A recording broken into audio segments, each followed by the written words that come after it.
Rob is here tonight. He's in for Angela. He's tracking some rain to the west. I wish I had as much excitement about the weather as Dom does out there in New York, because I don't. It's a more rainy forecast for tonight and into tomorrow, but I am excited about the changes that are on the way. We are too. Yes, and for the weekend too. For the weekend. Right? So that's something to really be excited about. Yes, especially if you're kind of over this rainy period that we've been in for really what seems like the last week or so. Some scattered showers rolling through the southern part of the state. As we get in a little bit closer and use the radar, you can see some of those very light returns showing up. Overall, this isn't going to amount to very much, so a sprinkle or drizzle possible through the next several hours, but more chances overnight. It's kept the temperatures cool, 60s and 70s currently. I think we'll see 60s through the rest of this evening. We'll keep that rain chance in the forecast, really pick it back up during the overnight. I think the rain chances overnight are even better as the temperatures are expected to drop down into the mid to upper 50s yet again. Rain showers linger into tomorrow morning, especially the early part of the day south of Indianapolis. After that, maybe a break from some rain chances before we pick them up yet again.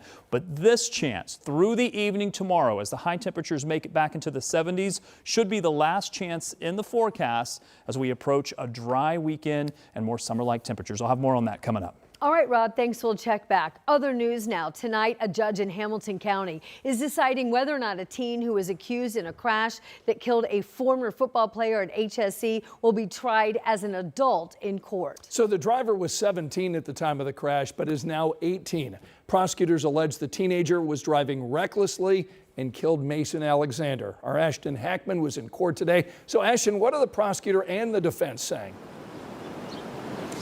Well, they both agreed that this is a unique case. That accused driver was just months shy of turning 18 and was arrested just days after becoming an adult. That's part of the reason prosecutors and the family are both pushing for this case to be moved to adult court this morning. The suspect walked in a striped jail jumpsuit. The prosecution argues he has not shown remorse, and had the crash been 2 months later, it wouldn't be up for debate. Now, the teen's attorneys, however, they are arguing that this was a prime example of teen driving, saying if he's convicted of a felony, he would face harder obstacles in life, which has driven others to crime.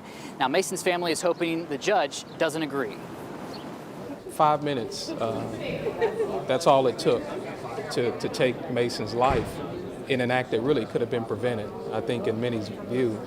But we're here now, and we want to make sure that the legal system works for Mason.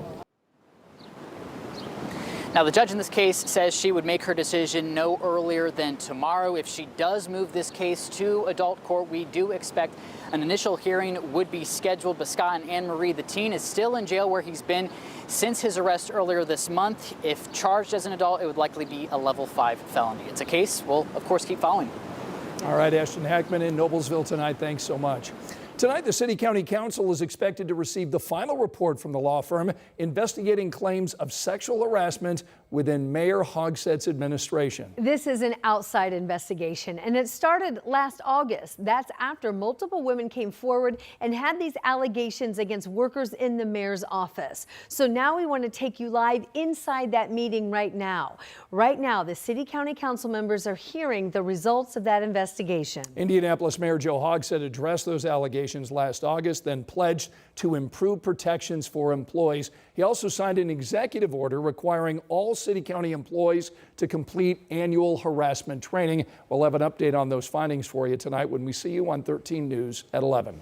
And a twist in court on the west side today after a judge rejected the plea deal for a former chiropractor in Avon who admitted to sexually assaulting his patients. Our Rich Nye was in court when Rock Bird learned today he could go on trial instead for charges that include rape. Rock Bird returned to court for what was supposed to be the second attempt at a sentencing hearing. Bird signed a plea agreement admitting to 4 counts of sexual battery against female patients at his Cornerstone Chiropractic Clinic in Avon. The plea agreement said no executed jail sentence shall be imposed. The defense argued that work release would actually be an illegal sentence under the terms of the plea agreement. But the judge rejected a motion to take the issue to the Court of Appeals and put the case on hold. Hendricks Circuit Court Judge Daniel Zielinski instead rejected the plea deal. That means Bird will presumably go to trial on the original charges of rape, sexual battery, and battery. If found guilty, he would face a much stiffer punishment than under the plea deal. More alleged victims have come forward since Byrd was first charged in 2023, so he could also face additional charges. Byrd's next court hearing is June 26th. In Danville, Rich Knight, 13 News. Still to come tonight, we're talking about tuition costs, the recommendation from Indiana University ahead of the next school year. And Gleaners is now expanding its services beyond food security, why the CEO says there could be a greater need from Hoosier communities in the months to come. Rob?